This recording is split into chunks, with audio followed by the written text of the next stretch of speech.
আজকে বিকেল বেলায় বাইরে ঘুরতে যাবো বলে আমার সাইকেলটা নিয়ে যেই আমি বেরোতে যাচ্ছি তখনই দেখলাম আমার সাইকেলের সামনের চাকাটা পাংচার হয়ে গেছে।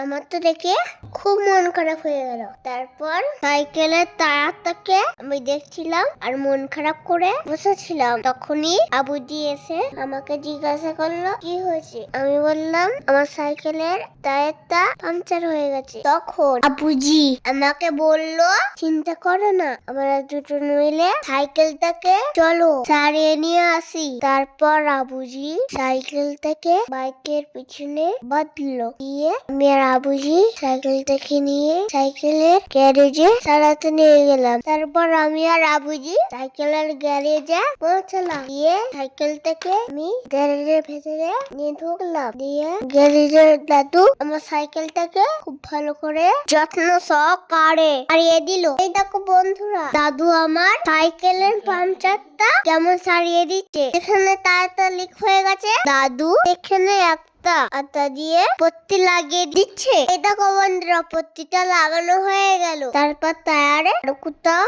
লিক আছে নাকি দাদু ওটা জল দিয়ে চেক করে দেখে নিচ্ছে। চেক করার পর দেখলো আর কোথাও লিক নেই, তাই আবার টিউবটাকে টায়ারের ভেতরে ভরে দিয়ে টায়ারটাকে রিং এর সাথে সেট করে দিল। এই দেখো বন্ধুরা, সাইকেলটা আমার সাজানো হয়ে গেছে। এবার দাদু আমাকে সাইকেলটা দিয়ে দিল। হ্যান্ডেলটা একটু লুজ ছিল বলে দাদু আবার টাইট দিয়ে দিল। আমি খুব খুশি হয়ে গেলাম বন্ধুরা। তারপর আমি আর আবুজি সাইকেলটা নিয়ে বাড়ি চলে এলাম। তারপর সাইকেলটা নিয়ে আমি বাড়ির ভেতর ঢুকে পড়লাম। আমি তো খুব হ্যাপি হয়ে গেলাম। ওকে বন্ধুরা, টাটা, তোমরা সবাই ভালো থেকো।